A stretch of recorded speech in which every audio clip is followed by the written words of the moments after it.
to Beyond Top 10 Tennis. My name is Dr. Ashley Morgan-Burge and I am your host.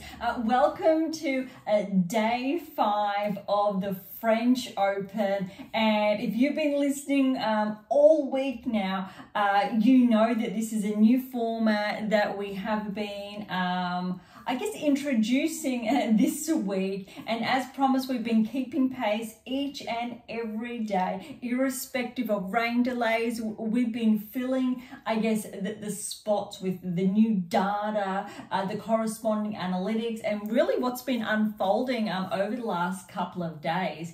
If you are new, I really would encourage you, as always, to track back to some of those earlier episodes. This is actually episode 92, believe it or not. And Beyond Top 10 Tennis celebrated its 1-year anniversary. I think it was roughly 3 weeks ago now. So we've really been committed to sharing more, and I think also, for those of you who are familiar with us and for those who are new, we also have around 100 articles, blog posts that I've personally written as well, available on AAMA International. And also, normally we do typically share a little bit of the background from AAMA International, Beyond Top 10 Tennis, personally where I'm coming from, though we're really trying to, I think, step away from that just so I can talk more and free up some more time. So if you are curious or want to know more, dive into those early episodes or really head on over to AAMA International. I think most importantly, if you really do want to learn more, my latest release, How to Develop a Top 10 Tennis Ranking, it came out at the end of last year. It's actually book number 12. I'll say this one actually was number 10, but this was, let's say, a prerequisite for this one. Really important, and there's 10 more behind that. This was number 11 there, my fictional release. We'll touch on that later, but I really want to focus on, I think, the work in both of these books, because that's when you go The Power of the Eighth Key. We touched on that a little bit yesterday, so I'm really trying not to double up too much. All right, a lot of exciting action has happened, I'll say, overnight, because I am based in Australia, so it may be daytime for a lot of you out there. But look, I think the rain eventually went away, as Aranka's match and Andreeva's match only finished, I think. It was after midnight when it finished. I think that was the last match on court. And that was a surprise result as well. We shared, I think, a couple of those highlights of potentially outcomes that were going to unfold over day 5. So let's head straight in, because we have a lot to cover. Starting with Sabalenka over Uchiyama. This was actually a really good match. And when it was actually 2-all in the first, it looked relatively competitive, and then Sabalenka really took it up another gear.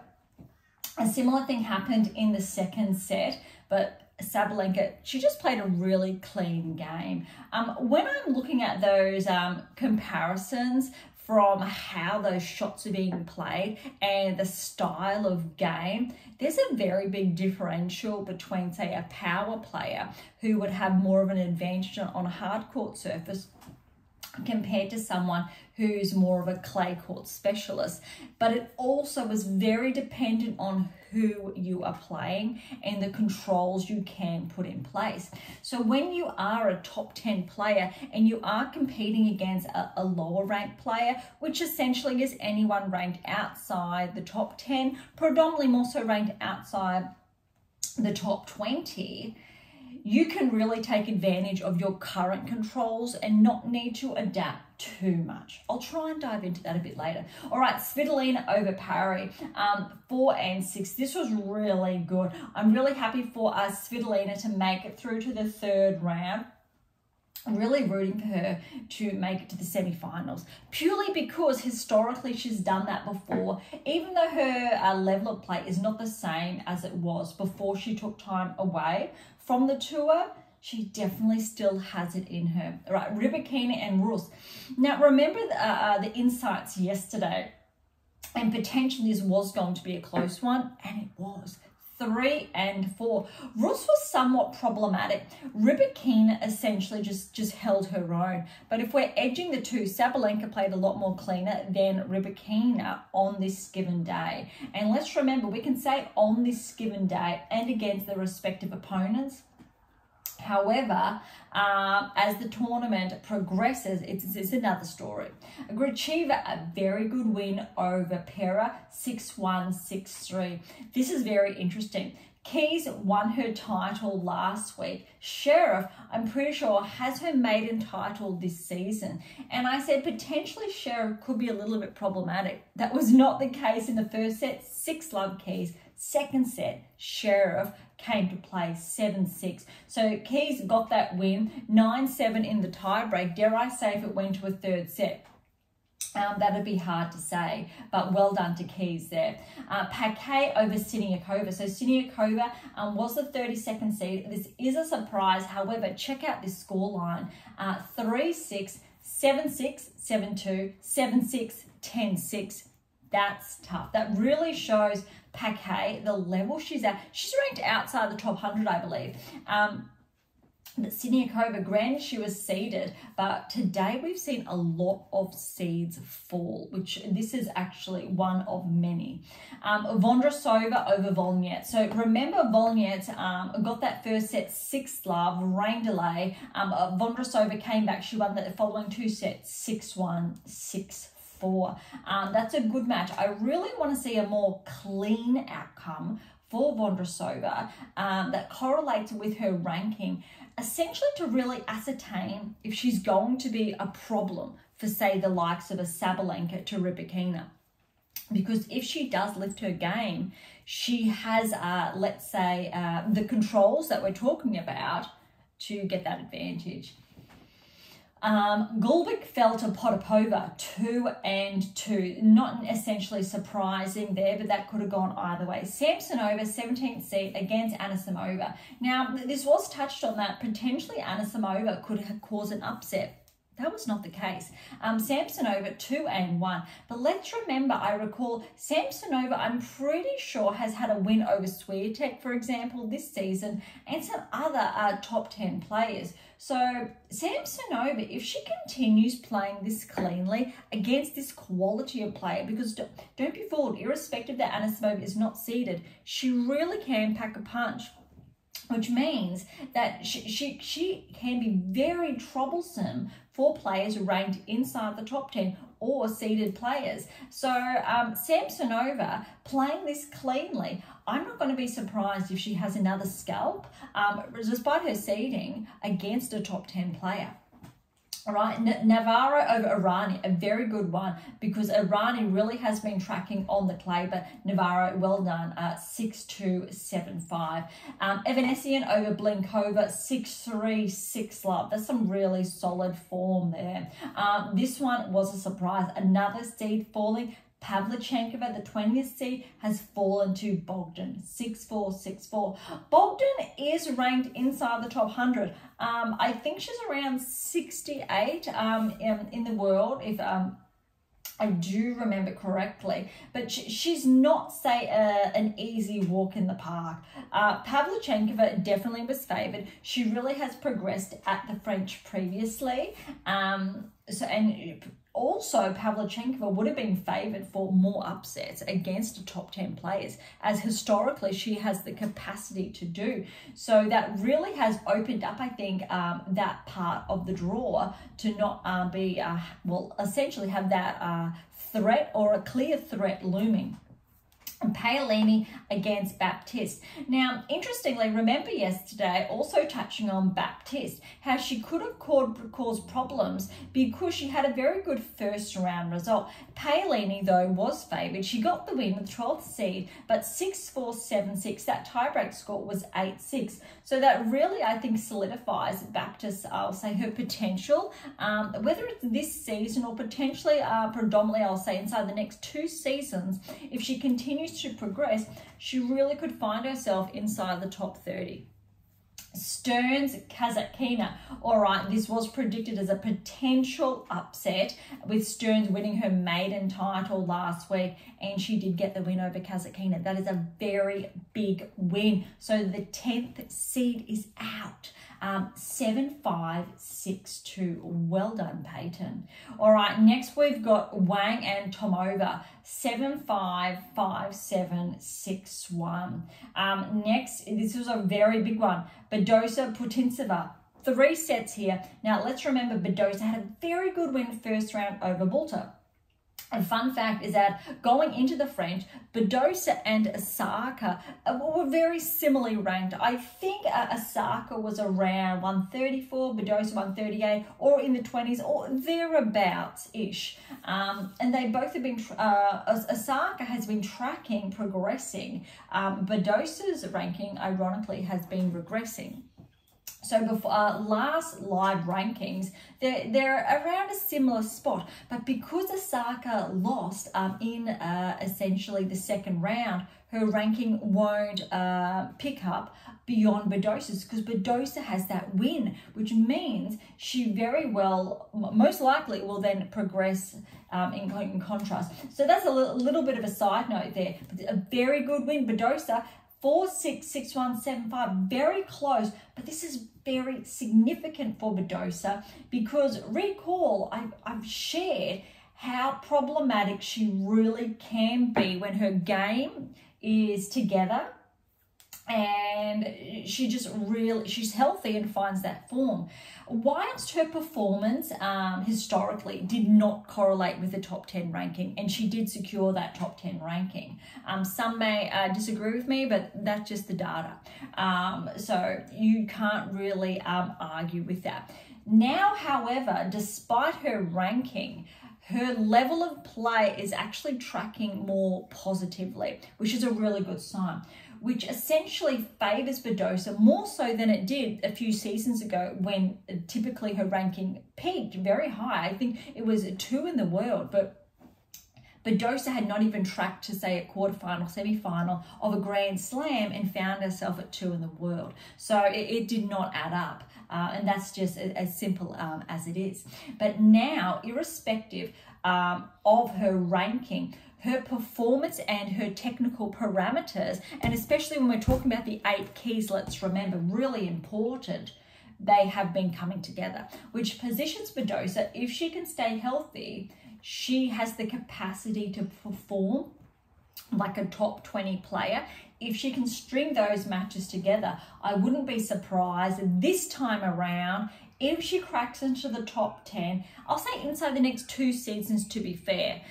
Potentially top 30 this year. She's going to need a lot of wins under her belt for that. That said, she does have that baseline that has been coming together.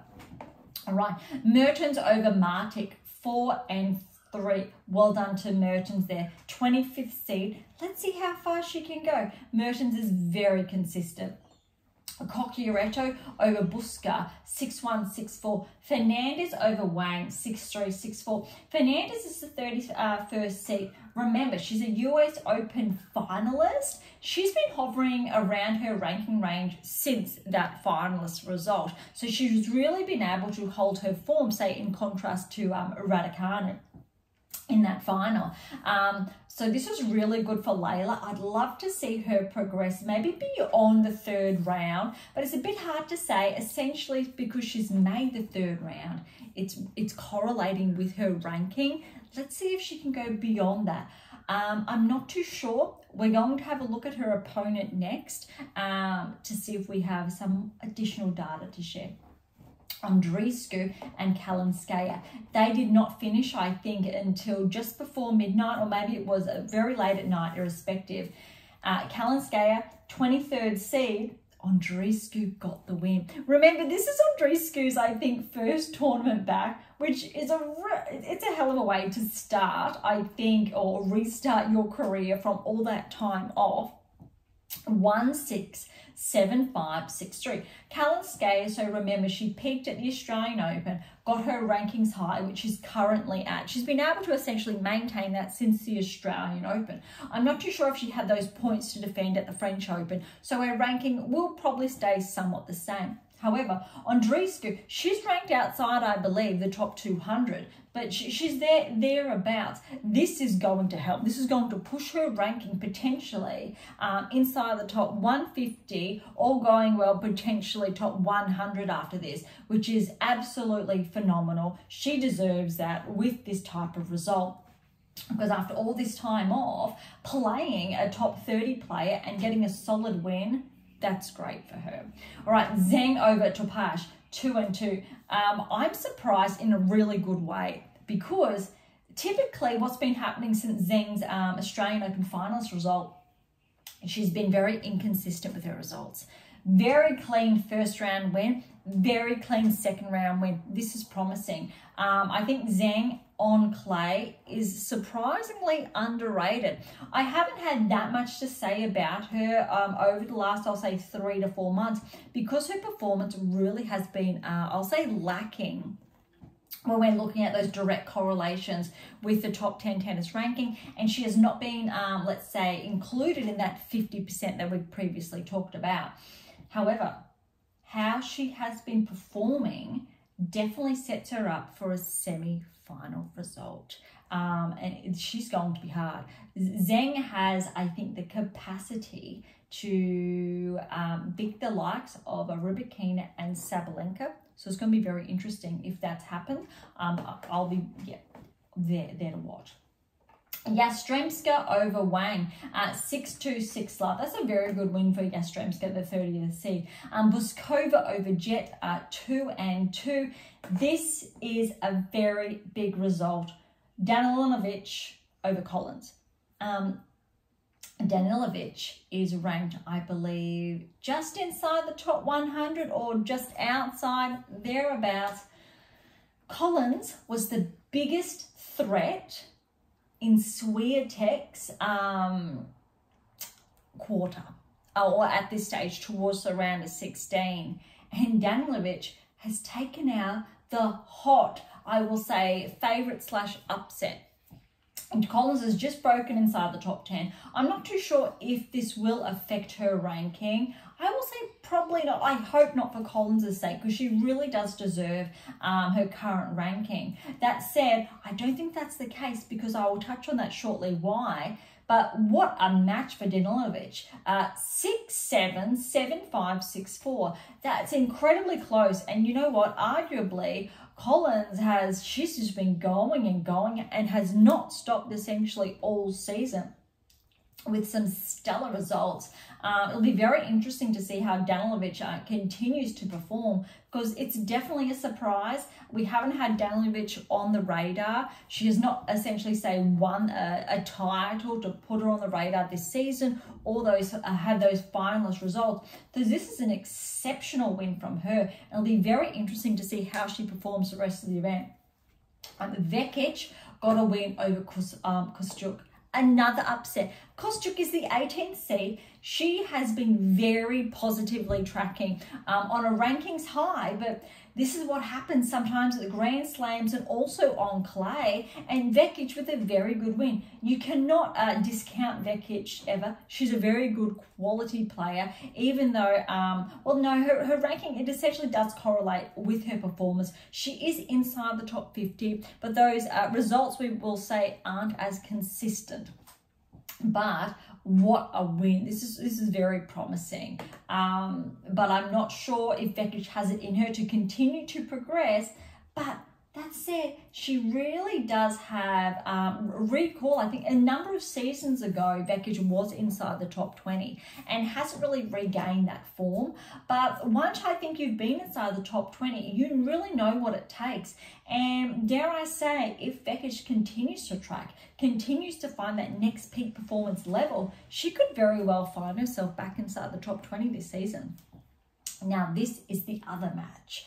Tauson over Ostapenko. Ostapenko is the 9th seed, although she regressed outside the top 10 just prior to the French Open, where Collins took her place as 10. Although the seedings, since they were done prior to when the live rankings came back out, they didn't align with the new rankings. So Ostapenko, 9th seed, has fallen to Tauson. Now remember, Ostapenko has won the French Open previously, a number of years ago, but still, Tauson 7-6, 4-6, 6-3. This is a really good win.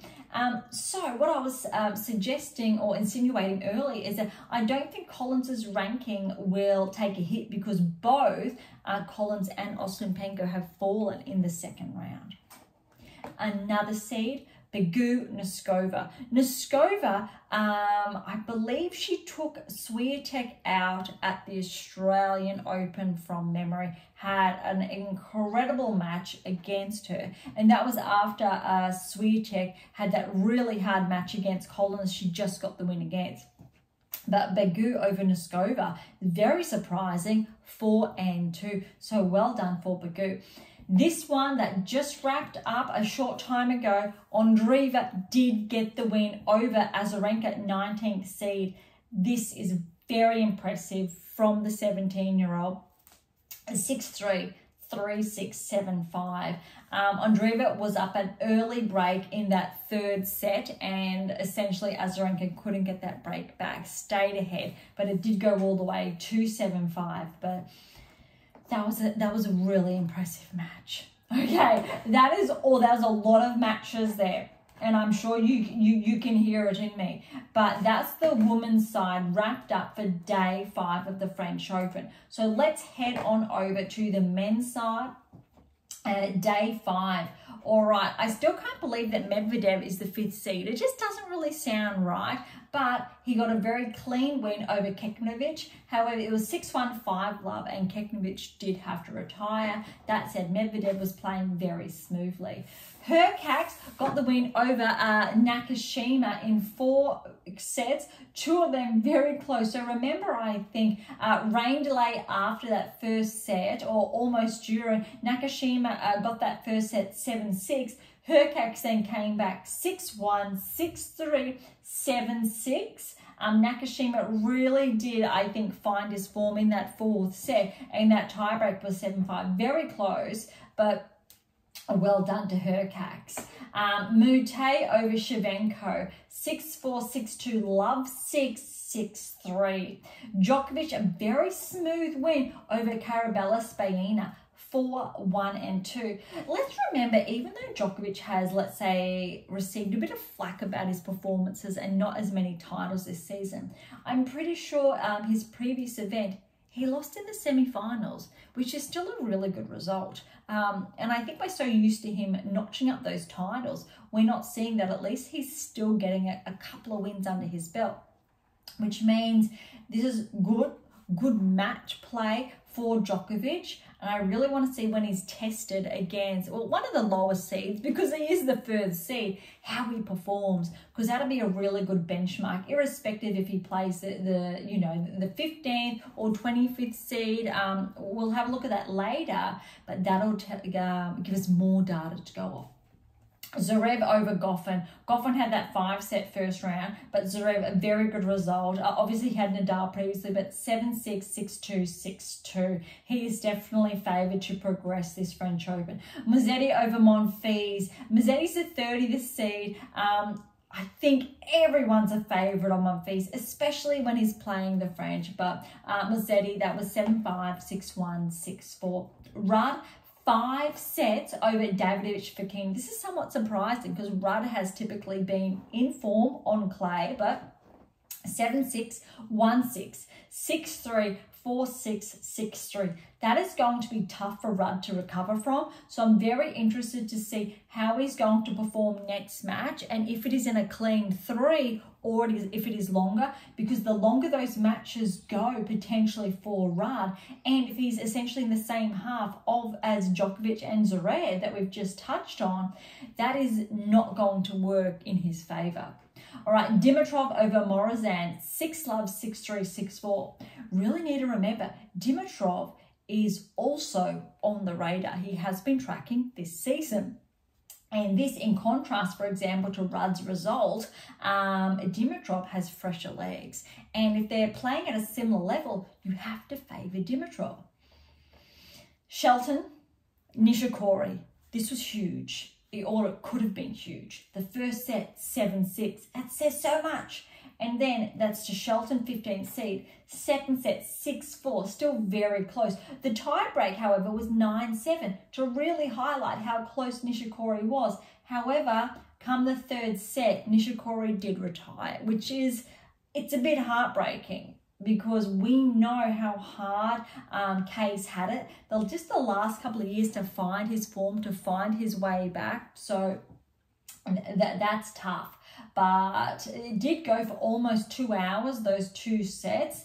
Shelton, he's playing well. To perform like that against Nishikori is great. I'm really looking forward to his next match to again see how he tracks. All right, Rune over Caboli. This was 5 sets, and that 5th set was very close. Rune's the 13th seed, but Pagoli pushed him all the way. 6-4, 6-3, 3-6, 3-6. So Rune was up 2 sets to love. Then Caboli came back to win the following 2 sets, and the 5th set in a tie break, so 7-6, 10-7. That's incredibly close, which means I want to see now how Rune performs next match to see if he has the legs in him, which essentially he will have because he's young. He'll have a quicker recovery than, say, a Djokovic if he pushed that far. That's not really a fair comparison. But it'll be very interesting how Rune performs because he has somewhat been regressing this season, but I do say that very carefully because he is still the 13th seed. All right, Etcheverry, 28th seed, a very good win over Rinderknech. 3-6, 6-7. That was 8-10 in the tiebreaker. Then Etcheverry was up 6-1, 5-love. Rinderknech retired, so that's a tough one. Rinderknech got the first 2 sets, but then essentially, if we're looking at 5-love, I'll say 2 sets. Etcheverry got the following 2, so it looked like Rinderknech just ran out of gas. I'm not sure what happened. All right, Analdi with a good win over Muller, straight sets 4-1 and 3. Offner over Baez, another upset. Baez is the 20th seed, went to 5 sets. Offner was down 2 sets to love. Wow. So it was 3-6, 3-6, 6-4, 7-5, 7-6, and that tiebreaker was 10-5. That's a hell of a match for Offner. That's exceptional. Baez is the 20th seed. So that's it. Offner has been showing up this season. He has been tracking. So I'm not blown away. I'm also blown away by the scoreline because it's exciting. You do not see that many 5-set matches where you see a player come back from 2 sets down. I think that is the fun of 5-setters at slams. All right, Griekenspor, 26th seed over Darderi, 7-6, 6-3, 6-3. De Minaur, the Aussie favourite, 11th seed over Munar, 7-5, 6-1, 6-4. Nice and clean. Now, this is Alex's best French Open result, which is very ironic. He's the 11th seed. He's been a barrier breaker this season, really looking at De Minaur making the quarterfinals. I'm very interested to see who he's going to play next, so we will get there shortly. But all going well, if De Minaur isn't essentially against, say, a top 10 before the quarters, I think he's going to track there. However, anything can happen. All right, we've only just a couple more. Bergs over Martinair, 3-6, 6-3, 6-1, 6-3. Surilundo, the 23rd seed over Misalik, 6-2, 7-6, 6-love. That's a very good result. Here's an upset, another seed going. Jan Straff over Bublik, the 19th seed. Bublik was favoured to cause upsets at the French because he's been performing very well. Let's remember, Straff won his maiden title a couple of weeks ago. So this is why it's not that surprising if you've been following the metrics. 6-2, 6-2, 6-3. That's an exceptional win over Bublik. Paul, a very good win over Fognini, and I think Paul is really underrated, and we need to keep a close eye on his level of play, because look at this result: 6-1, 6-love, 6-2. That is absolutely brutal. Paul, yes, is on track to reach the round of 16. I'm not going to be surprised if he makes the quarterfinals, and dare I say, push, let's say, one of those top fives to potentially, I'll say further. I'm not too sure if it's semi-final ready, but Paul has the capacity for that quarterfinal result.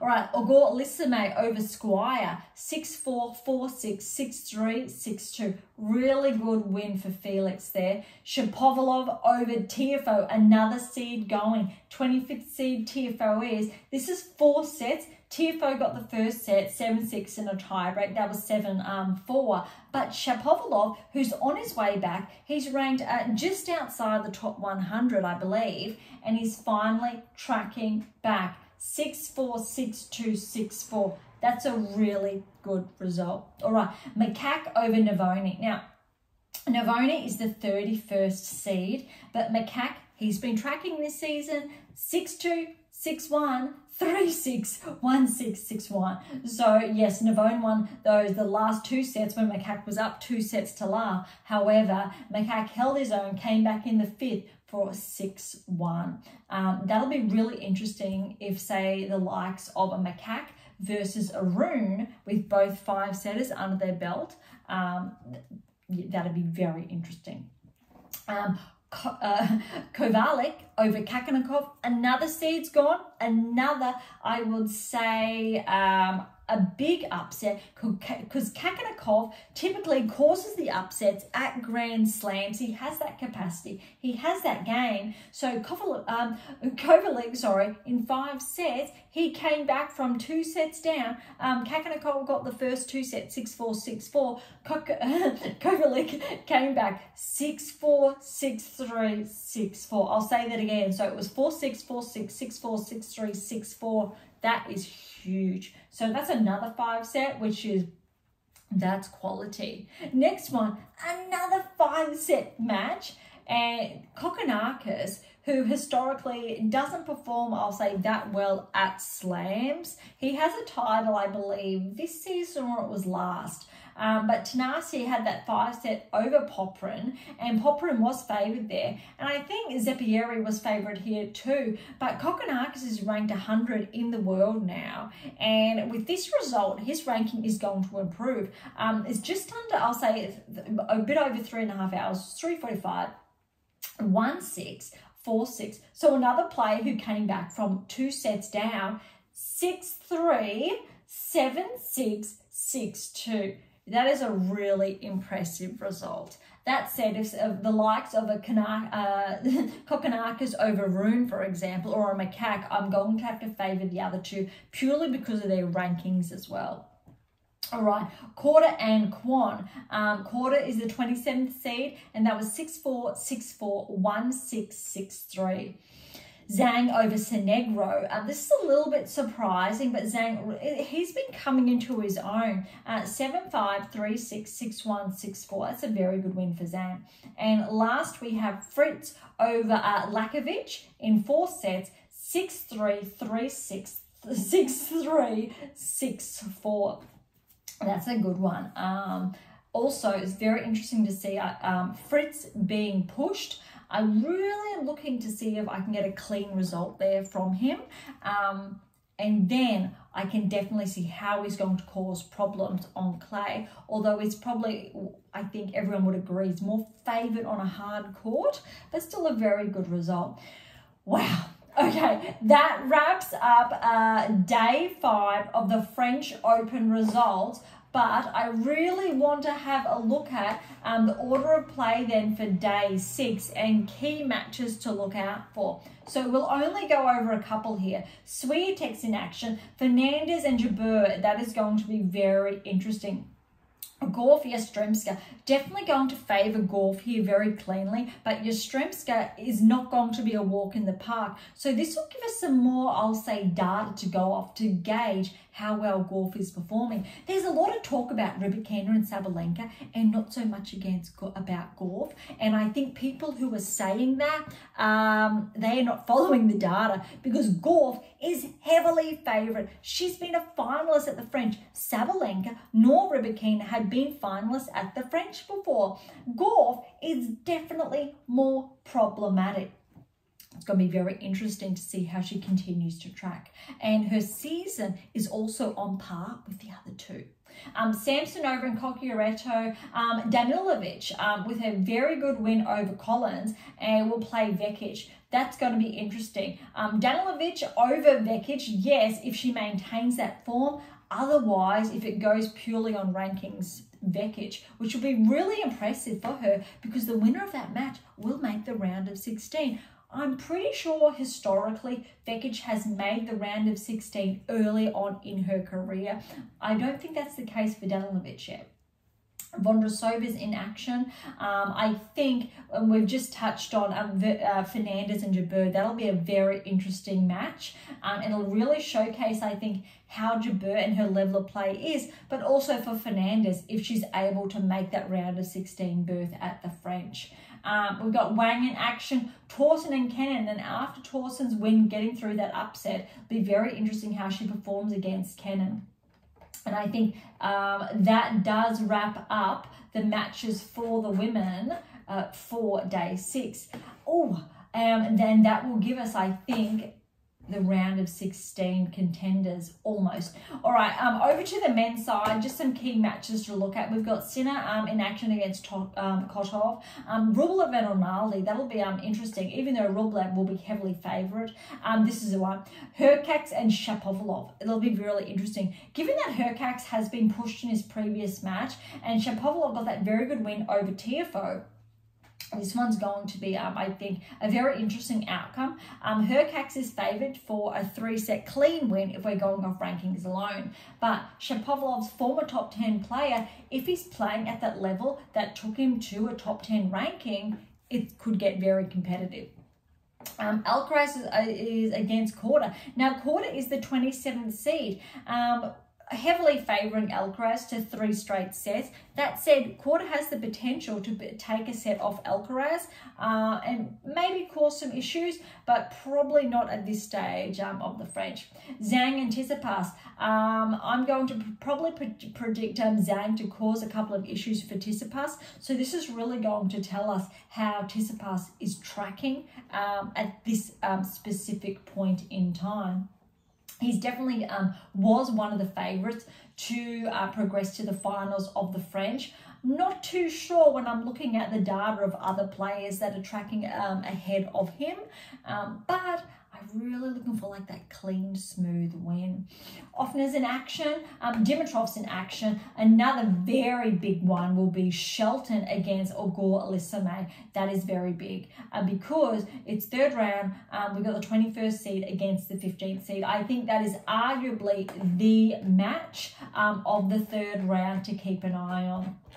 All right, and that wraps up some key matches, I'll say, to look at. All right, now this is what I'm really looking forward to, is to look at the 4th round. So the round of 16, or who's, let's say, on par to progress there, and what we can look forward to, because all 3rd round matches are set, which means 1st rounds are done, 2nd rounds are done, 3rd rounds are teeing off, and then to progress towards the round of 16. And players who progress to the round of 16 will make it on the radar. All right, Swiatek's draw has opened up with Collins out of the way, which means instead of potentially meeting, I'll say, Collins in the quarters, Vondrousova then in the quarterfinals. And it's really going to depend on Vondrousova's, I'll say, level of play, because it hasn't been as consistent as the others, but she still can be very dangerous, which means Swiatek is on par, a little bit scary then, to meet Gauff in the semi-finals, if I'm reading that correctly, which means Jabeur and Gauff track then to meet each other in the quarterfinals, and that'll be very interesting. However, I'm not too sure if Jabeur will track that far, gauging off her level of play. So I'm very curious to see how that's going to pan out. I was really hoping that Swiatek and Gauff were on other sides of the draw. That's not the case, especially with both of them. Well, one, Gauff being a finalist here, and Swiatek, we know, has won it a number of times. Okay, the other half of the draw, which I think is equally as interesting, purely because Zheng is in action. And if we're looking, Rybakina is on track then, all going well. Rybakina and Svitolina potentially will meet in the round of 16. If Rybakina, going off seeds alone, progresses, she will play Zheng in the quarterfinals. However, if Paolini gets past Andreescu in the third round, then Paolini and Zheng, and if Zheng gets past Paolini, that says something, because Paolini's level is really good, especially on clay, and hard, but good. And also, let's remember, Paolini did make that breakthrough on hard at the Australian Open. That will be a very good test for Zheng against, say, someone more experienced, I'll say, on the clay. So that's for that quarter. However, now let's look further down. Now, I did say this yesterday, and it's very ironic, because in the third round, Badosa is going to play Sabalenka for the third time this year, which is obviously... We can look at Sabalenka and her ranking, which is definitely favours her for the win. That said, Badosa, she's on a high. I think if Badosa can stay healthy and it goes to 3 sets, she has the capacity for an upset. And there's definitely a lot of emotions at stake here, because they are very close friends. But I think if anyone has the capacity to upset Sabalenka here, it could be Badosa. Whoever gets through that will play the winner of Keys and Navarro. Now, Keys, having won her title last week, also could be a bit problematic for Sabalenka, which means if Sabalenka gets through, she's got to have a very tough round of 16 performance. We've got Stearns in this half, but other than that, if Sabalenka, say, gets past Keys, she has a smoother ride to the corners, to the quarterfinals, sorry, and her opponent then, if we're looking in the semi-finals, is really Zheng and Rybakina that we've touched on, and either or, whoever gets through, Rybakina is going to be favoured, would then see Rybakina and Sabalenka going off seeds alone in the semi-finals. That's 1 and 3 we would then have, and 2 and 4 respectively, who would make up then the semi-finals. All right, let's go over to the men's draw before we wrap up the action of day 5. And here we have Djokovic and Musetti, who is next. That's going to be a bit interesting. I'm pretty sure these two have played before, and Djokovic was pushed. However, I do not have the data right in front of me.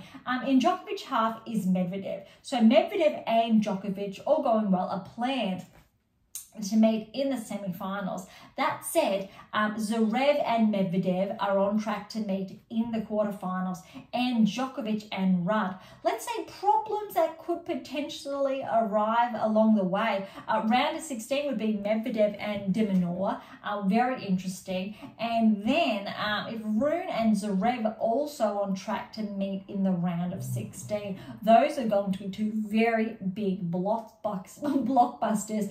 Fritz and Rudd on track to meet in the round of 16, and Paul is on track to meet Djokovic in the round of 16, which is going, I think, will be a very big test for Djokovic, purely because how I've just touched on how Paul has been playing very well so far this season. All right, I'm trying to wrap today up, but I really want to get to the other half of the draw, which really we're going to start with Rublev to meet Alcaraz, all going well then in the quarterfinals. But in Alcaraz's half, we've got potentially Shelton in the round of 16, and Rublev will meet Tsitsipas in the round of 16. That is rough Typically, you wouldn't see these two meet until the quarters, but because Tsitsipas's ranking has slipped just a little bit, that's going to be a very huge match. If the two of them meet, you'll be up to a lot, because if Tsitsipas gets past Rublev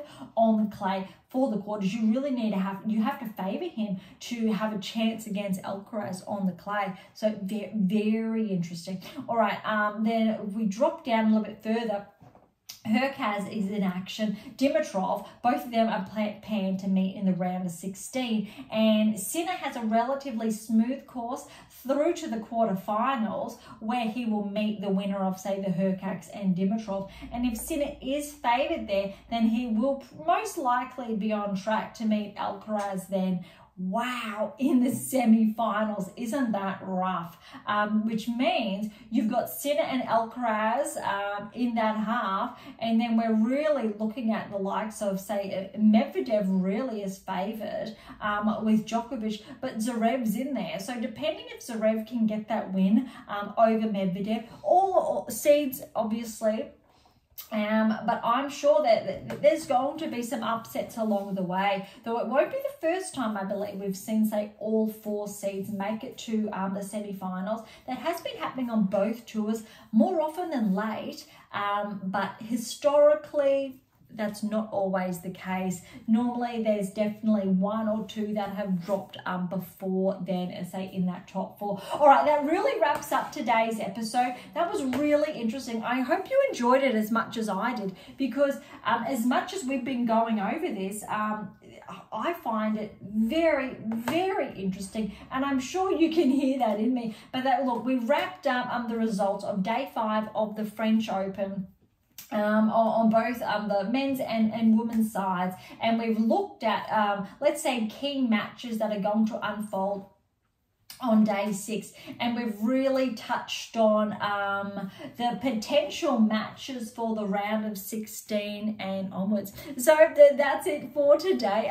Thank you so much for listening. Look, to grab a copy of The Secrets to Optimal Performance Success, or The Secrets to Optimal Coaching Success, 2 of my earlier books that our earlier episodes have been focused on, head on over to AIMA International. But I think to grab a copy of my latest release as well, How to Develop a Top 10 Tennis Ranking, or it's prerequisite, then the 7 keys, head on over to AIMA International, or head on over to Amazon. So irrespective where you're based in the world, you can still get your hands on a copy. Look, for any comments or questions, head on over to AIMA International or Topic Thread. So that's the social platform set on data privacy. To interact with Beyond Top 10 Tennis, head on over to Twitter, Instagram, Threads, TikTok, YouTube, Spotify, wherever you choose. Please do. And look, to read up on our recent blogs or articles, head on over to AIMA International or jump on over to Medium, and by all means leave comments there. For something different, Pink Octopus Books is where my fictional release is, for a little bit of fun. And look, of course, if you enjoyed today's episode, please subscribe, like, share, and do all of the above. Would be absolutely phenomenal, and I'd be incredibly appreciative of that. Look, for those of you who are interested, we do have scholarships available on AIMA International, as well as options to work with me exclusively, specifically if you're looking at tracking towards that top 10 tennis ranking exclusively. So as always, don't be shy, come and say hi. If your ranking is inside the top 100, please, and I've said this the last couple of episodes, get your hands on these 2 to begin, have a thorough read, then give me a call for those additional questions, and we can go from there. But I really want to wrap up today's episode. So on that note, thank you so much for listening. I am so incredibly grateful. I am your host. Thank you so much for listening.